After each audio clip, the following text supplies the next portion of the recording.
Dear student, hello. हम villain chapter पढ़ रहे थे अपना केमिस्ट्री का, और उसमें हमारा जो टॉपिक चल रहा था, मैंने लास्ट क्लास में टॉपिक स्टार्ट किया था ठोसों की द्रवों में विलेयता। बस स्टार्ट ही किया था, उसमें अपने ज़्यादा कुछ पढ़ा नहीं था। मैंने ये बताया था कि अलग अलग ठोस है जो वो अलग अलग विलायकों में अलग अलग प्रकार से विलय होते हैं। कोई ठोस कम विलय होता है, कोई ठोस ज़्यादा विलय होता है। और एक विलेयता की डेफिनेशन दी थी ठोसों की कि 100 ग्राम द्रव विलायक में ठोस विलय की अधिकतम घुलनशील जो मात्रा रहती है वही उसकी क्या कहलाती है, विलेयता कहलाती है। अब हम देखेंगे ठोसों की द्रवों में विलेयता को प्रभावित करने वाले कारक।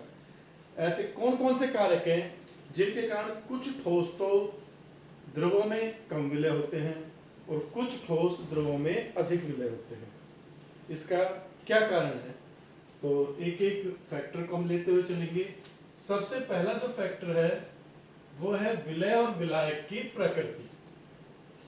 विलय और विलायक की प्रकृति के बारे में 11वीं क्लास में मैंने आपको जो केमिकल बॉन्डिंग वाला चैप्टर था, केमिकल बॉन्डिंग वाले चैप्टर में पढ़ाया था कि समान समान को घोलता है। मतलब कि समान समान को घोलने से मतलब कि समान प्रकार के अणु समान प्रकार के विलायक में ही घुलेंगे। जैसे विलायकों को दो भागों में बांटा गया है, ध्रुवीय विलायक और अध्रुवीय विलायक। ध्रुवीय विलायक जिनमें पोल बन जाते हैं, धनायन और ऋणायन, और अध्रुवीय विलायक जिनमें समान प्रकार के समान विद्युत ऋणता वाले परमाणु होते हैं, तो उनमें धनायन ऋणायन नहीं बनते। तो जो आपके आयनिक यौगिक है जैसे NaCl, KCl, आयनिक यौगिक ध्रुवीय विलायकों में आसानी से विलय हो जाते हैं। जो वाटर है, जल एक ध्रुवीय विलायक है। जल क्या है? एक ध्रुवीय विलायक। दूसरी चीज, जो सहसंयोजक यौगिक हैं, सहसंयोजक यौगिक अध्रुवीय विलायकों में, अध्रुवीय विलायक कौन कौन से? Benzene, carbon tetrachloride, petrol, carbon disulphide, ये हैं जो आपके अध्रुवीय विलायक होते हैं। तो इनमें आसानी से विलय हो जाते हैं, आसानी से विलय।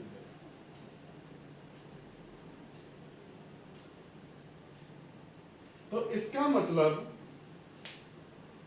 कुछ ठोस ध्रुवीय विलायकों में ज्यादा विलय होते हैं क्योंकि वो आयनिक है, कुछ ठोस अध्रुवीय विलायकों में विलय होंगे। क्यों? क्योंकि वो सहसंयोजक प्रकृति के होते हैं, तो इसलिए वो अध्रुवीय विलायकों में अधिक विलय होते हैं। अब देखिए यहाँ पर एक इंपॉर्टेंट चीज आती है कि आयनिक यौगिकों की जो विलयता होती है, मैंने कल एग्जांपल दिया था, कल एक उदाहरण दिया था मैंने आपको कि आयनिक यौगिकों की जो विलयता है वो जल में अलग अलग है। जैसे कैल्शियम कार्बोनेट भी आयनिक यौगिक है,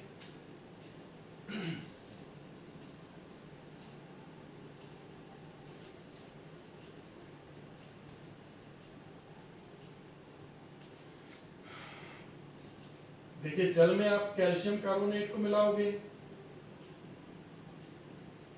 CaCO3, तो ये विलय नहीं होगा, ये नीचे जम जाएगा, पीपीटी के रूप में रह जाएगा। और इसी जल में NaCl मिलाते हैं, तो ये विलय हो जाता है। आपने खुद ने देखा, ये खुद घर पर करके देख सकते हो कि आप साल्ट को, नमक को मिलाओगे जल में, विलय हो जाएगा, लेकिन कैल्शियम कार्बोनेट को मिलाओगे तो वो विलय नहीं होगा, कैल्शियम कार्बोनेट विलय नहीं होगा। तो इसका क्या रीजन है भाई? ये भी आयनिक है और ये वाला भी आयनिक है, ये इसको भी जल में मिलाया, इसको भी जल में मिलाया। इसका मतलब कोई ऐसे फैक्टर है, ऐसे कारक है जो आयनिक यौगिक की जल में विलयता को प्रभावित करते हैं। कुछ ऐसे कारक हैं जो आयनिक यौगिकों की जल में विलयता को प्रभावित कर रहे हैं, और ये दो महत्वपूर्ण कारक हैं जिनके बारे में हमने 11वीं क्लास में भी जिक्र किया था। वो दो कारक कौन से हैं?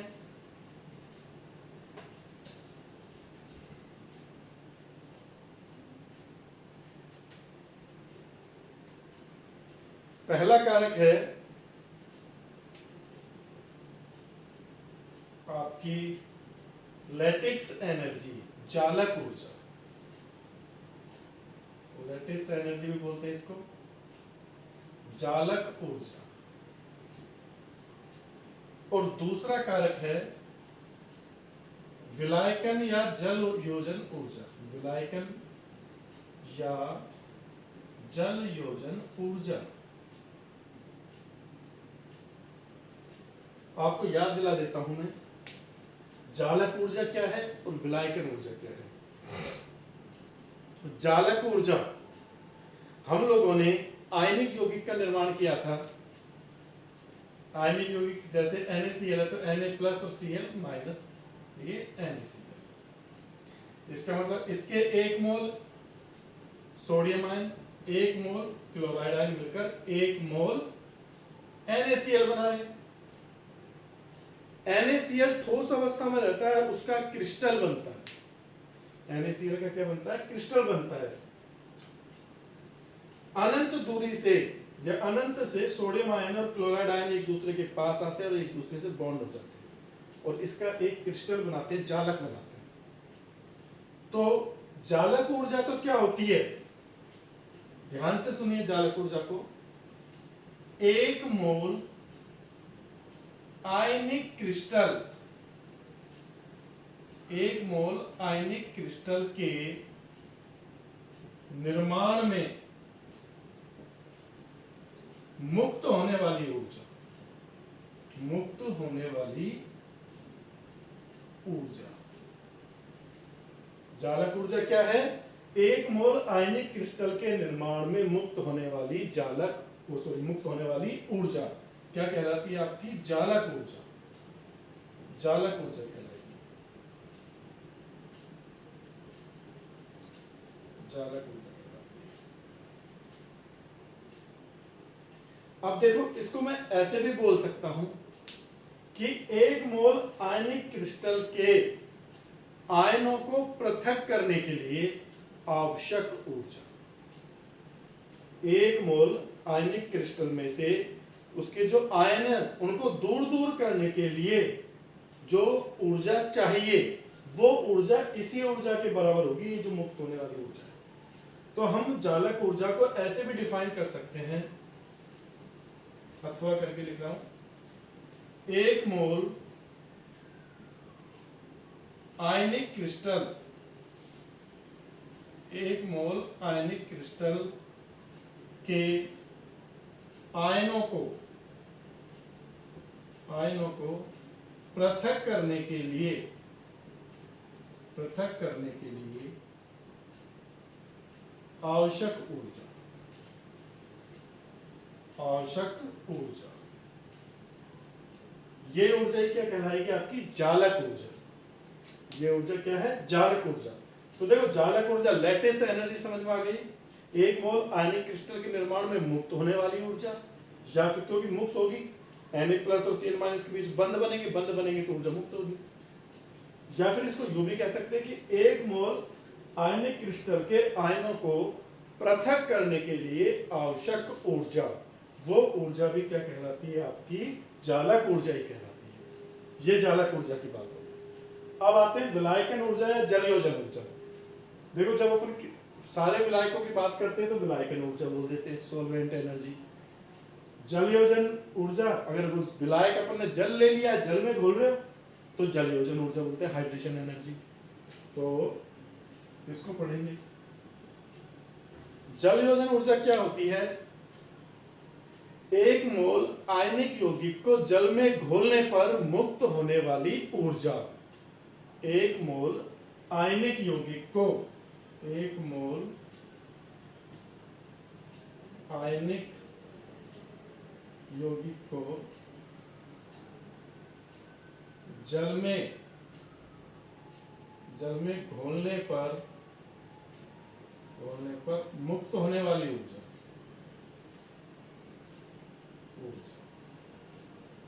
वही आपकी क्या कहलाती है? जल योजन ऊर्जा कहलाती है, जल योजन ऊर्जा।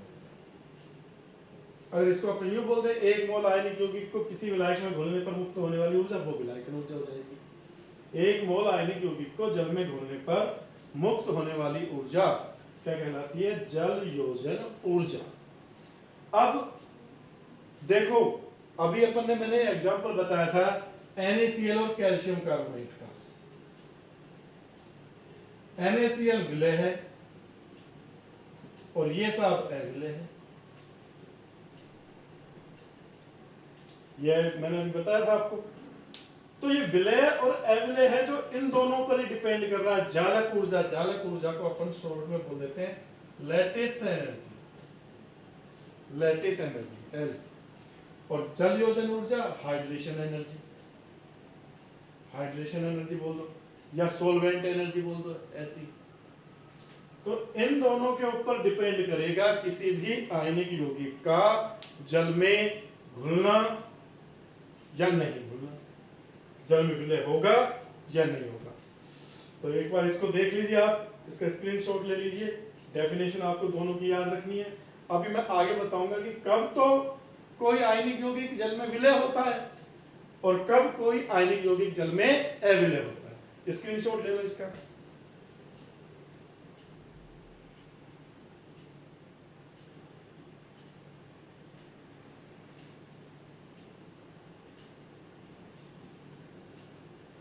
ले लिया बेटा?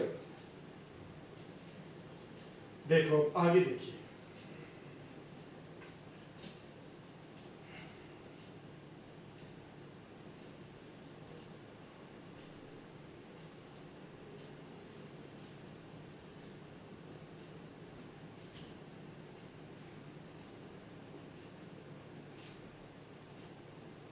देखो तीन कंडीशन है, तीन कंडीशन पर डिपेंड करेगा। आयनिक यौगिक का विलयता इन दो ऊर्जाओं पर निर्भर करती है, विलायकन ऊर्जा या जलयोजन ऊर्जा और एक जालक ऊर्जा। अगर आपकी जालक ऊर्जा, किसी आयनिक यौगिक की जालक ऊर्जा तो कम है और जल योजन ऊर्जा अधिक है या विलायकन ऊर्जा अधिक है, जल योजन ऊर्जा।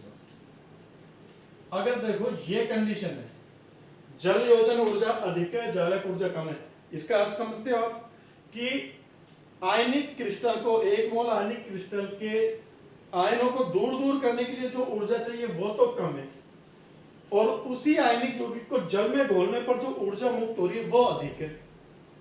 तो वो आसानी से, जब जल में घोलने पर ज्यादा ऊर्जा निकल रही है तो वो ऊर्जा इस जालक को तोड़ने के काम आ जाएगी, तो वो आयन दूर दूर हो जाएंगे Na+ और Cl-, तो उनको जल के अणु घेर लेंगे। अपन ने पढ़ा है ना, जल क्या करता है? विपरीत आयनों के चारों तरफ जमा हो जाता है, उनको घेर लेता है, तभी तो वो सोल होते हैं उसमें, सोल। तो अगर जल योजन ऊर्जा का मान अधिक है जालक ऊर्जा से तो आयनिक यौगिक विलय होगा आसानी से, आयनिक यौगिक विलय, आयनिक यौगिक विलय। ठीक है साहब। दूसरी कंडीशन अपोजिट कर दो इसको, जालक ऊर्जा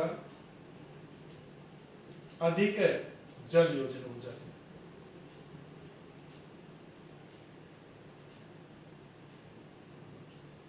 अब क्या होगा? जालक ऊर्जा अधिक है जल योजन ऊर्जा से, तो इस स्थिति में क्या होगा? तोड़ने के लिए, आयनों में तोड़ने के लिए ऊर्जा की ज्यादा आवश्यकता है और उसको जल में डाल रहे हो तो कम ऊर्जा मुक्त हो रही है, तो ये ऊर्जा इसको तोड़ ही नहीं पाएगी जालक को, तो वो यौगिक के रूप में रहेगा, उसको जल के अणु घेर नहीं पाएंगे उसके आयनों को, तो वो विलय नहीं होगा। तो इस स्थिति में हमको जो आपका आयनिक यौगिक है वो अविलय होगा या पीपीटी के रूप में प्राप्त होगा। आयनिक यौगिक अविलय, अविलय होगा तो अपन को पीपीटी के रूप में मिलेगा। तीसरी चीज, जालक ऊर्जा बराबर है जल योजन ऊर्जा की। जालक ऊर्जा क्या है? जल योजन ऊर्जा की बराबर है। इस कंडीशन में क्या होगा? जिस यौगिक के लिए जालक ऊर्जा जल योजन ऊर्जा के बराबर होती है वो यौगिक उच्च ताप पर तो विलय होता है। अगर ताप उच्च रखोगे विलायक का या जल का ताप उच्च रखोगे तो उच्च ताप पर जल में विलय, गर्म करो तो जल में विलय हो जाएगा, जल में विलय। और निम्न ताप पर या कम ताप पर अविलय होगा। तो आयनिक यौगिक की जल में विलयता समझ में आ गई आपको कि कब तो कोई आयनिक यौगिक विलय होता है, कब अविलय होता है।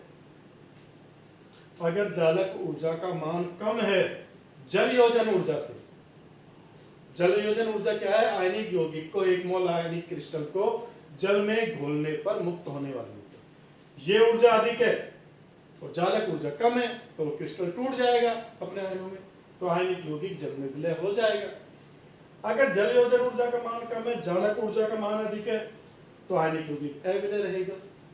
और जालक ऊर्जा और जल योजन ऊर्जा दोनों बराबर आ गई किसी यौगिक के लिए तो वो यौगिक उच्च ताप पर तो जल में विलय हो जाएगा, ताप बढ़ाओगे उसको मिलेगी एनर्जी, ब्रेक डाउन हो जाएंगे आयन तो वो विलय हो जाएगा, लेकिन निम्न ताप पर वो अविलय रहेगा, एक पीपीटी के रूप में प्राप्त होगा। तो इसका स्क्रीनशॉट ले लीजिए इस पॉइंट का। फिर अपन दूसरा फैक्टर पढ़ेंगे ठोसों की द्रव्य विलयता को प्रभावित करने वाले कारक।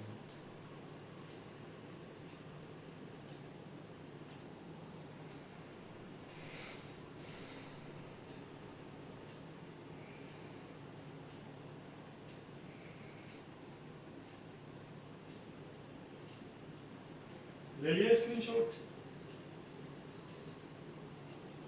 अब देखिए दूसरा कारक, ये तो पहला कारक था विलय और विलायक की प्रकृति। आपको पता लग गया विलय बदलेगा तो भी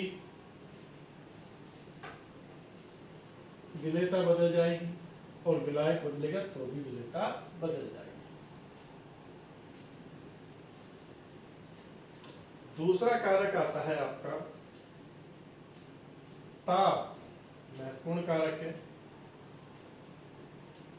देखो ठोसों को द्रवों में विलय करते हैं, ठोसों को द्रव में घुलने की जो प्रक्रिया है, यहां पर दो प्रकार की क्रियाएं होती हैं, दो प्रकार की अभिक्रिया हो सकती है। ठोसों को द्रवों में विलय करने पर दो प्रकार की अभिक्रिया होंगी, दो प्रकार की अभिक्रिया होती है।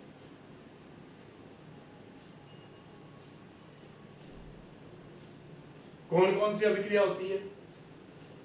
पहली देखो कुछ ठोस ऐसे होते हैं जैसे NaCl रहा, आपका KCl रहा, कुछ ठोस ऐसे हैं जिनको अगर अपन जल में घोलें इनको तो ऊष्मा का अवशोषण होता है, ऊष्मा का अवशोषण।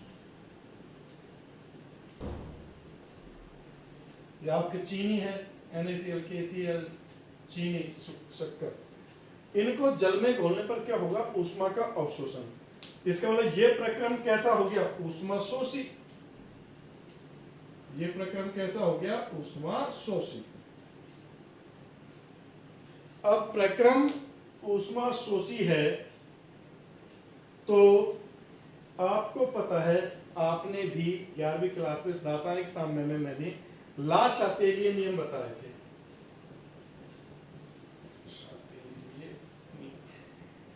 ला शातेलिय के अनुसार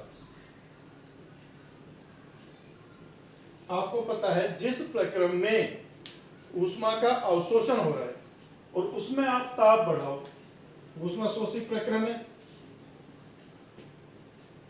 ताप को बढ़ाओगे तो अग्र अभिक्रिया की दिशा बढ़ जाएगी। अग्र अभिक्रिया की दिशा बढ़ जाएगी मतलब चीनी प्लस पानी इज गिव टू चीनी का विलयन, चीनी का जलीय विलयन, जलीय विलयन।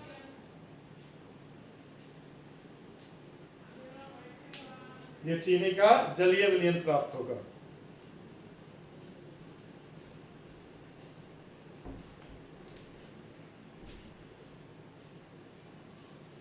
इसमें ऊष्मा का अवशोषण हो रहा है, चीनी का जलीय विलयन। तो इसमें अगर मैं मान लीजिए इस तरह से ताप बढ़ाऊंगा, यहाँ पर ऊष्मा अवशोषित हुई है, तो ताप बढ़ाने पर क्या होगा कि अग्र अभिक्रिया की दिशा बढ़ेगी, मतलब जलीय चीनी जल में ज्यादा घुलेगी, या NaCl ज्यादा घुलेगा या KCl ज्यादा घुलेगा। तो अगर किसी ठोस को जल में विलय करने पर ऊष्मा का अवशोषण हो रहा है, वहां ऊष्मा शोषी प्रक्रम है, तो उसके लिए ताप बढ़ाने पर विलेयता बढ़ती है। क्या होगा? ताप बढ़ाने पर विलेयता बढ़ेगी। किसी ठोस को जल में घोलने पर अगर ऊष्मा का अवशोषण हो रहा है तो ताप बढ़ाने पर जल में विलेयता बढ़ेगी। आप खुद देख लो, चीनी है, चीनी को एक तो ठंडे पानी में घोलो, फ्रिज में से पानी निकाला, उसमें से आप घोल रहे हो, नहीं घुलेगी, बहुत टाइम लग जाएगा। और एक गर्म पानी में घोलो, गैस पे पानी चढ़ा दिया, गर्म हुआ, उसमें चीनी घोलो, तुरंत घुल जाती है। इसका मतलब ऊष्मा शोषी प्रक्रम है। दूसरा देखो, जैसे lithium carbonate Li2CO3, lithium carbonate है या सोडियम कार्बोनेट है, इनको जब जल में घोला जाता है, जल में घोलने पर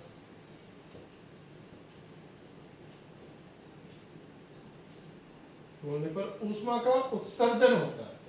क्या होता है? ऊष्मा का उत्सर्जन। ऊष्मा का उत्सर्जन हो रहा है,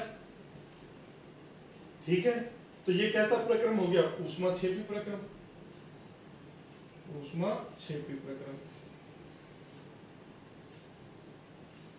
ला शतेलिए के अनुसार अगर कोई ऊष्माक्षेपी प्रक्रम में ताप बढ़ाओगे, टेम्परेचर को इंक्रीज करोगे, तो पश्च अभिक्रिया की दिशा बढ़ेगी, पश्च अभिक्रिया बढ़ेगी, पश्च अभिक्रिया की गति बढ़ जाएगी। इसका मतलब वो विलय नहीं होगा, अविलय रूप आपको पीपीटी प्राप्त होगा, उसका अविलय रूप प्राप्त होगा, वो विलय प्राप्त नहीं होगा। तो यह ताप का प्रभाव याद रखना है। ताप का कि ठोसों को द्रवों में विलय करने पर दो प्रकार की अभिक्रिया होती है। एक तो अगर कोई ठोस जल में विलय होने पर ऊष्मा का अवशोषण कर रहा है, तो ताप बढ़ाने पर विलयता बढ़ेगी, विलयता बढ़ेगी। और अगर ऊष्मा का उत्सर्जन हो रहा है ऊष्माक्षेपी प्रक्रम में, तो ताप बढ़ाने पर पश्च अभिक्रिया की गति बढ़ जाएगी, और पश्च अभिक्रिया की गति बढ़ेगी, इसका मतलब विलयता घट जाएगी, विलयता में कमी आएगी। इस कारण से ताप बढ़ाने पर विलय नहीं होगी। तो ये आपका क्या हो गया? ताप का प्रभाव हो गया। स्क्रीनशॉट ले लीजिए आप इसका।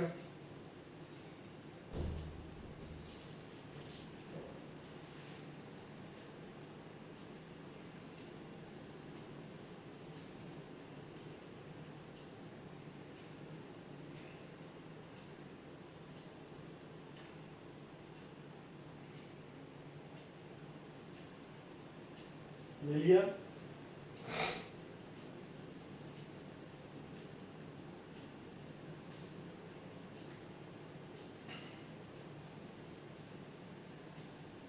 अब देखो यहां पर एक अपवाद हो रहा है ताप के प्रभाव में। आपको एक अपवाद याद रखना है, कई बार एग्जाम में वो पूछ लेता है। ग्लोबल लवण का अपवाद ताप के प्रभाव में ही है, वो याद रखना है आपको थोड़ा,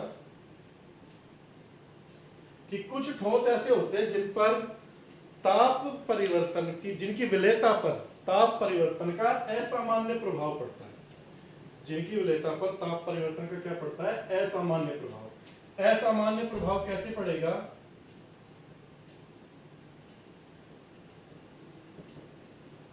Na2SO4 0.10H2, ये है, इसको अपन ग्लोबल लवण में बोलते हैं, ग्लोबल लवण।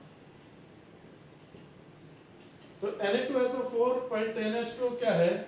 इसका ताप जब आप 32.4 डिग्री सेल्सियस तक बढ़ाते हो, 32.4 डिग्री सेल्सियस तक बढ़ा रहे हो, तब तो इसकी विलेयता बढ़ रही है, तब तो इसकी विलेयता क्या होगी? बढ़ेगी।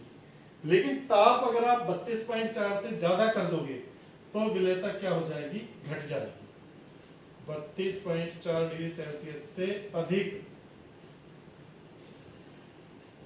करने पर विलेयता क्या होगी, घटेगी, विलेयता में कमी हो जाएगी। इसका रीजन क्या है भाई कि 32.4 तक तो बढ़ी और 32.4 के बाद कम हो गई।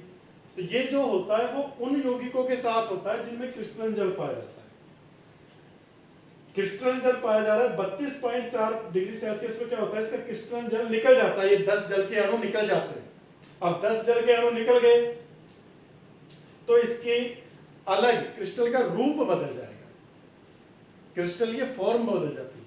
पहले ये अलग फॉर्म में था, उस पर ताप का अलग प्रभाव पड़ रहा था, फिर ये अलग फॉर्म में आ गए, जब इसके 10 जल के अणु निकल गए तो ताप का अलग प्रभाव पड़ रहा है। तो क्रिस्टल ये रूप बदल जाने से इसकी विलेयता पर ताप का असामान्य प्रभाव पड़ता है। असामान्य प्रभाव है Na2SO4 की विलेयता पर, विलेयता पर। तो ये आपको याद रखना है एग्जाम के लिए। एग्जाम में छोटा मोटा क्वेश्चन आ जाता है। क्या क्वेश्चन आ सकता है कि ग्लोबल लवण को 40 डिग्री सेल्सियस पर गर्म करने पर विलेयता बढ़ेगी या घटेगी। तो देखो 32.4 तक बढ़ती है, उसके बाद घटने लग जाती है, तो आप क्या लिखोगे, घटेगी। मान लो वो दे देता है कि ग्लोबल लवण को 30 डिग्री सेल्सियस तक गर्म किया, बताओ विलेयता पर क्या प्रभाव पड़ेगा, बढ़ेगी। ठीक है ना, ऐसा इजी सा क्वेश्चन बनेगा, याद रखने लायक है, एमटीआर क्वेश्चन है।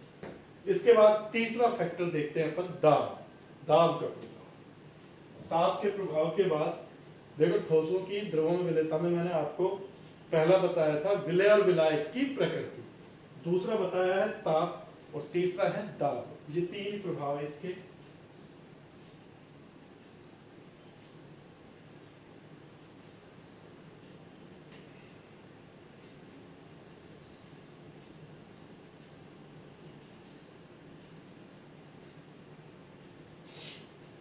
तीसरा कारक, तीसरा कारक आपका आता है दाब का प्रभाव, दाब का प्रभाव। अब एक बात देखो सोचने की है कि दाब का प्रभाव कहां पड़ता है, गैस के होने पर। देखिए यहां तो विलय तो क्या है, ठोस, ठोस भी असंपीड्य होते हैं, असंपीड्य,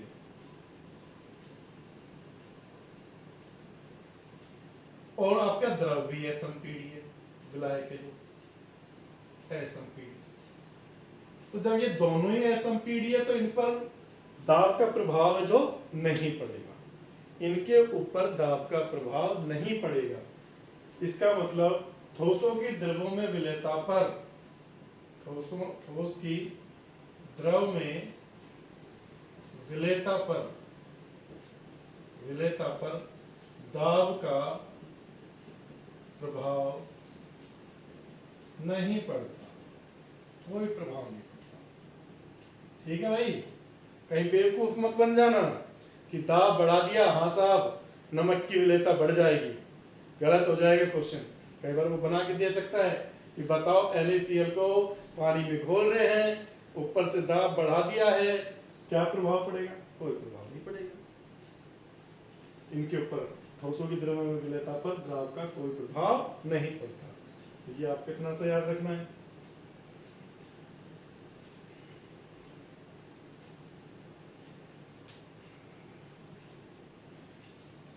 यहां आपका ठोसों की द्रव्यों में विलेयता जो टॉपिक है वो खत्म हो जाता है। छोटा सा टॉपिक था, आपको बस इसके कारक याद रखने हैं, ठोसों की द्रव्यों में विलेयता के कारक, और कारक भी ज्यादा नहीं है, दो ही कारक है, एक तो विलय और विलायक की प्रकृति, और दूसरा आपका जो है वो क्या था, ताप का प्रभाव। दाब का कोई प्रभाव पड़ता ही नहीं है, एक अपवाद याद रख लेना ग्लोबल लेवल का। अब अपन देखते हैं गैसों की द्रवों में विलेयता, गैसों की द्रवों में विलेयता।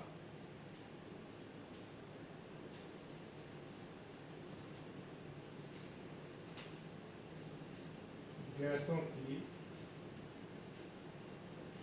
द्रवों में विलेयता, कल अपने ठोस घोले थे, आज अपन करेंगे नहीं द्रव घोलेंगे। तो देखो गैसों का द्रवों में विलयन, द्रवों में विलयन, प्रत्येक गैस द्रव विलायक में क्या होती है, विलय होती है, कम या अधिक मात्रा में, पर एक वास्तविक विलयन का निर्माण करती है। कोई सी भी गैस है वो घुलेगी जल में, चाहे कम मात्रा में घुले, बिल्कुल थोड़ी मात्रा में घुले, पर घुलेगी जल में।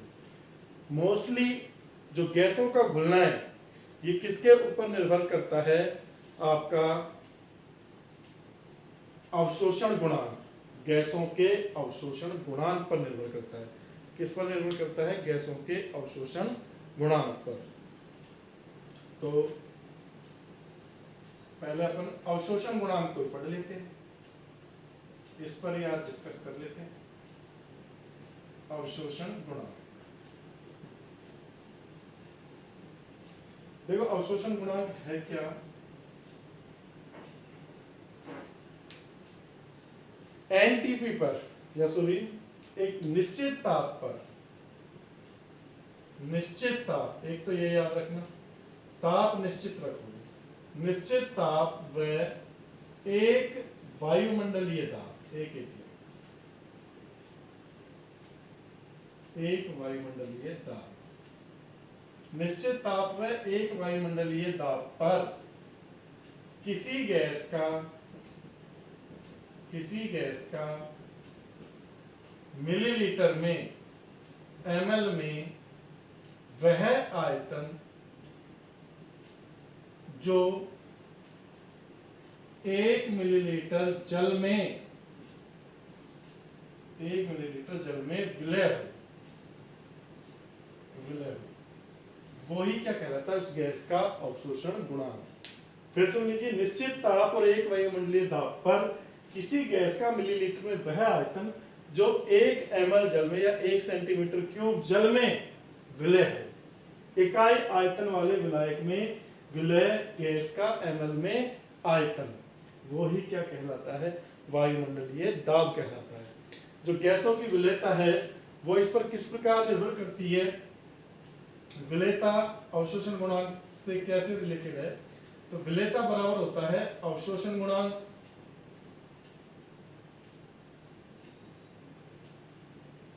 अपॉन 22.4। इसका मतलब विलयता है जो सीधी अवशोषण गुणांक की क्या है, समानुपात।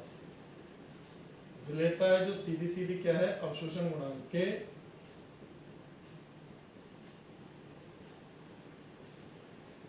समानुपाती।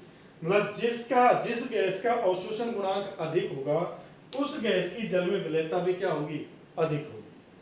जिस गैस का अवशोषण गुणांक अधिक होगा उसकी जल में विलयता भी क्या होगी, अधिक होगी। जैसे NH3, HCl,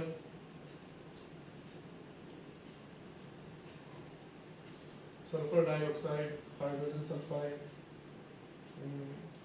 ethyne, carbon dioxide, oxygen, nitrogen. तो ये देखो, ये इन गैसों का अवशोषण गुणांक का क्रम है।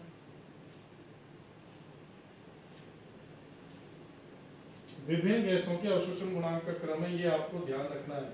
कौन कौन सी है देखो, ammonia gas, hydrogen chloride gas, sulphur dioxide gas, H2S hydrogen sulphide gas, ethyne, carbon dioxide, oxygen और नाइट्रोजन। तो यहां पर एक थोड़ा सा अपने दिमाग में बैठा लेना कि जो ध्रुवीय गैसें होती हैं उनका अवशोषण गुणांक अधिक है। NH3 ध्रुवीय अणु है, HCl ध्रुवीय अणु है, सल्फर डाइऑक्साइड ध्रुवीय अणु है, हाइड्रोजन सल्फाइड ध्रुवीय अणु है, एथाइन है अध्रुवीय, कम ध्रुवीयता है, एक तरह से अध्रुवीय है। कार्बन डाइऑक्साइड और कम, O2 और N2 तो सम परमाणुविक है, समान परमाणु से मिलकर बनी है। तो इधर की ओर जा रहे तो अवशोषण गुणांक घट रहा है, ये इनकी क्या है, विलयता का क्रम है। मतलब जल में अमोनिया तो सर्वाधिक विलय होगी और नाइट्रोजन सबसे कम, नाइट्रोजन सबसे कम विलय होती है, अमोनिया सबसे अधिक विलय होती है। तो ये आपको गैसों की द्रव्यों में जो विलयन बनता है वो इस चीज पर निर्भर करता है, अवशोषण गुणांक पर। अवशोषण गुणांक क्या है, निश्चित ताप और एक वायुमंडलीय दाब पर किसी गैस का मिलीलीटर में वह आयतन जो 1 ml जल में विलय हो, उसी को हम उस गैस का क्या कहते हैं, अवशोषण गुणांक। विलेयता अवशोषण गुणांक में 22.4 का भाग दे दो तो आपको विलेयता मिल जाएगी। मतलब विलेयता डायरेक्ट अवशोषण गुणांक की क्या होती है, समानुपाती है। अमोनिया का अवशोषण गुणांक सबसे अधिक है, इसलिए इसकी विलेयता जल में सर्वाधिक है। नाइट्रोजन का सबसे कम होता है 0.015, ये लगभग होती है 7.15 के लगभग। इसका सबसे कम है तो इसकी विलेयता भी सबसे कम है। ये आपकी क्या होगी, गैसों का द्रव में विलयन। अब अपन देखेंगे कि गैसों की विलेयता को कौन कौन से कारक प्रभावित करते हैं। गैसों की विलेयता को प्रभावित करने वाले कारक कौन कौन से कारक हैं जो गैसों की विलेयता को प्रभावित करते हैं, तो उसके बारे में करेंगे। स्क्रीनशॉट ले लीजिए इसका।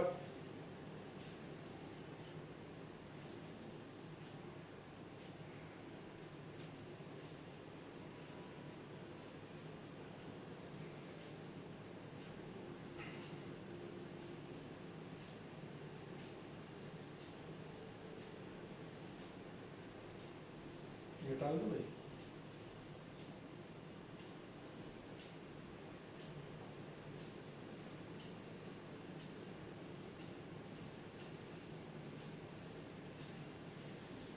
अब है आपका गैसों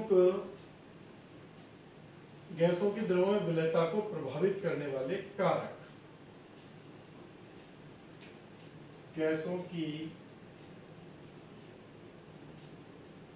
विलेयता को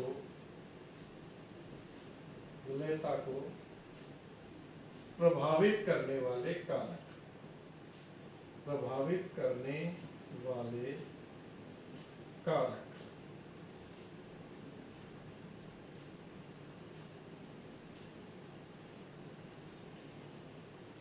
इसमें सबसे पहला कारक आता है विलय या गैस की प्रकृति। विलय या गैस की प्रकृति। गैस की प्रकृति। विलय या गैस की प्रकृति कैसे प्रभावित करती है। देखो, कुछ गैस ऐसी होती हैं जो द्रवों में विलय करने पर या तो आयनों में टूट जाती है, आयनिक हो जाती है, या उनसे क्रिया करती है।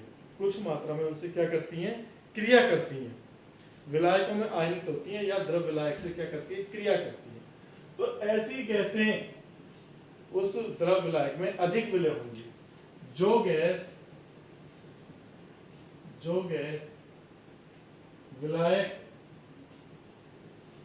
विलायक में आयनित होती हैं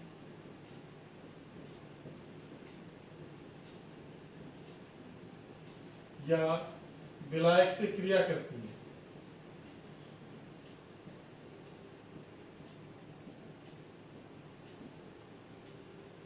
वो गैसें क्या होंगी, अधिक विलय होंगी। अधिक विलय होंगी।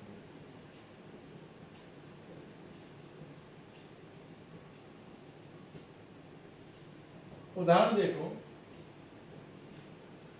जैसे अमोनिया, HCl, H2S, ये जो गैसें होती हैं ये जल में अधिक विलय होती हैं। जल में अधिक विलय,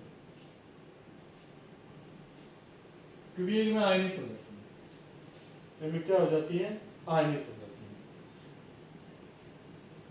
और आपके जो कौन से हैं, oxygen gas, O2 gas. Oxygen gas haemoglobin से क्रिया करती है। हीमोग्लोबिन से तुरंत क्रिया करता है, हीमोग्लोबिन से, और हीमोग्लोबिन से क्रिया करके ऑक्सी हीमोग्लोबिन बनता है। ऑक्सी हीमोग्लोबिन, ऑक्सी हीमोग्लोबिन बनता है। तो ये क्या है, हीमोग्लोबिन से क्रिया कर ली, इसलिए रुधिर में अधिक विलय होती है। इसी कारण से, इसी रीजन की वजह से ऑक्सीजन गैस रुधिर में अधिक विलय है। और गैसें नहीं होती रुधिर में अधिक विलय, ऑक्सीजन ही होती है सर्वाधिक। तो ये आपकी क्या हो गई, विलय की प्रकृति हो गई। किसकी प्रकृति हो गई, विलय की प्रकृति हो गई। ठीक है, इसका स्क्रीनशॉट लो, फिर मैं दूसरा कारक बताऊंगा आपको। ले लिया।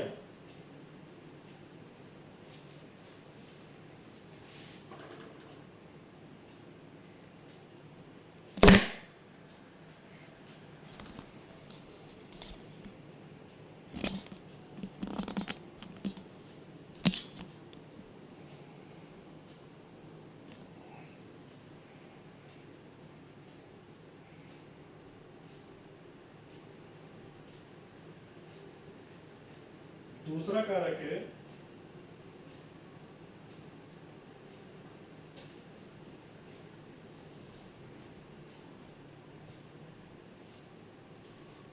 विलायक की प्रकृति, द्रव्य विलायक की प्रकृति, विलायक की प्रकृति।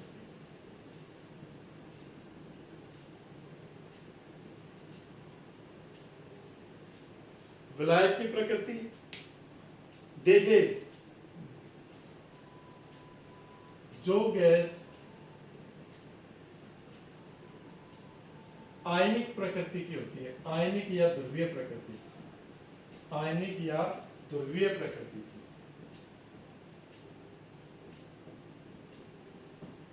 वो ध्रुवीय विलायक, वो ध्रुवीय विलायक या जल में अधिक विलय होगी।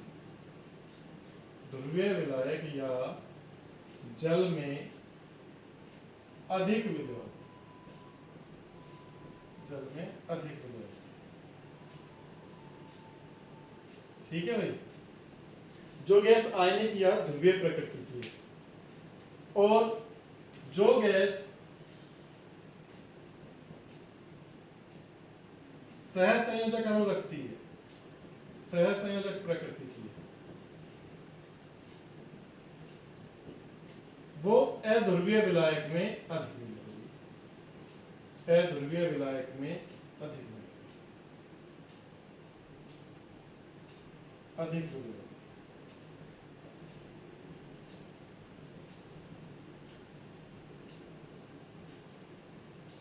फॉर एग्जाम्पल,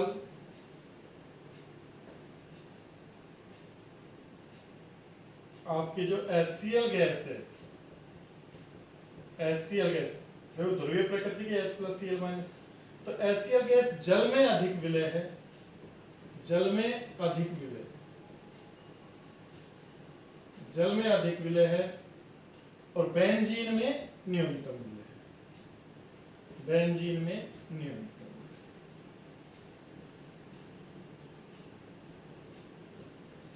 जल में इसकी विलयता अधिक है। तो देखो, विलय की प्रकृति भी निर्भर कर रही है, विलायक की प्रकृति पर भी निर्भर कर रही है। गैसों की विलयता है जो, वो विलय आपकी गैस की प्रकृति कैसी और विलायक की प्रकृति पर भी निर्भर कर रही है। मान लीजिए आप ध्रुवीय अणु रखने वाले को अध्रुवीय विलायक में विलय करोगे तो ज्यादा विलय नहीं होगी। ठीक है ना, तो ये आपका दूसरा कारक हो गया। तीसरा कारक आता है आपका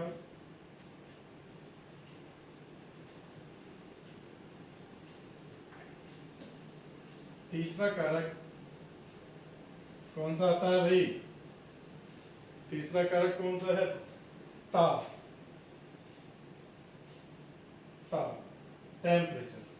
हाँ भाई, ताप का क्या प्रभाव पड़ेगा, ठोसों की द्रव्यों में विलयता तो बढ़ी थी, ताप बढ़ाने पर बढ़ी भी थी, घटी भी थी, दोनों इफेक्ट पड़े थे। यहाँ क्या होगा, तो देखो कई बार बच्चे क्या दिमाग लगा देते हैं, या चीनी को घोलते हैं बढ़ जाता है ताप बढ़ाने पर, हो सकता है इसमें भी ताप बढ़ाने पर विलयता बढ़े, विलयता बढ़ेगी नहीं, क्योंकि गैस के अणु तो वैसे ही स्वतंत्र होते हैं। आप ताप बढ़ाओगे, टेम्परेचर जब बढ़ाओगे तो गैस के अणुओं की गतिज ऊर्जा बढ़ेगी, गैस के अणुओं की गतिज ऊर्जा, काइनेटिक एनर्जी बढ़ जाएगी। अब गतिज ऊर्जा बढ़ गई तो वो द्रव विलायक की सतह को छोड़ के बाहर निकल जाएंगे, द्रव की सतह को छोड़कर बाहर निकलेंगे, बाहर निकल जाएंगे। तो इसका मतलब उनकी विलयता बल्कि कम होगी गैसों की विलयता। तो ताप बढ़ाने पर गैसों की विलेयता जल में घट जाती है। ठीक है भाई, लेकिन इसमें अपवाद याद रखना, अपवाद याद रखना। अपवाद क्या है? हाइड्रोजन और हीलियम गैस, दो ही गैस है पहले दूसरे नंबर की, हाइड्रोजन और हीलियम गैस, इनका जल में घुलना ऊष्माशोषी प्रक्रम का जल में घुलना ऊष्माशोषी प्रक्रम है।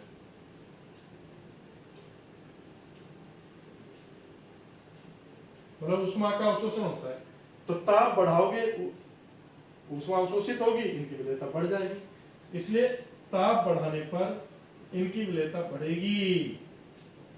हाँ भाई याद रखना, एग्जाम के लिए इंपॉर्टेंट है।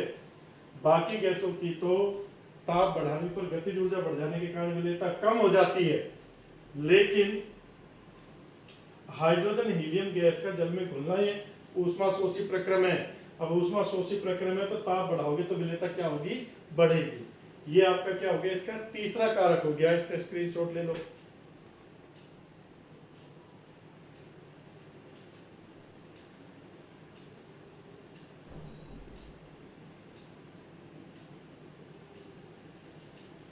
चौथा जो इसका कारक है दाब।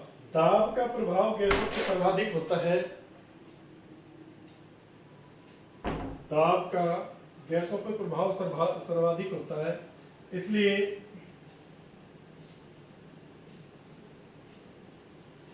ये दाब का जो प्रभाव है ना, ये सबसे इंपॉर्टेंट है, एग्जाम के लिए बहुत महत्वपूर्ण है। आप इंपॉर्टेंट लगा लेना, दाब का प्रभाव। लेकिन ये आपको मैं अगली क्लास में समझाऊंगा। इसे हेनरी का नियम भी बोलते हैं। हेनरी ने इसका अध्ययन किया था, तो हेनरी का नियम भी बोलते हैं इसको। इसको मैं अगली क्लास में समझाऊंगा। बड़ा है, इंपॉर्टेंट है, न्यूमेरिकल भी बनते हैं, थ्योरेटिकल क्वेश्चन भी बनते हैं, आता है, काफी बड़ा है ये। और सबसे इंपॉर्टेंट यही है गैसों की विलेयता में। एक तो अवशोषण गुणांक की परिभाषा थी, अवशोषण गुणांक, और दूसरा ये ज्यादा इंपॉर्टेंट है जो हेनरी का नियम या दाब का प्रभाव। ये अपन अगली क्लास में पढ़ेंगे। तब तक के लिए नमस्कार।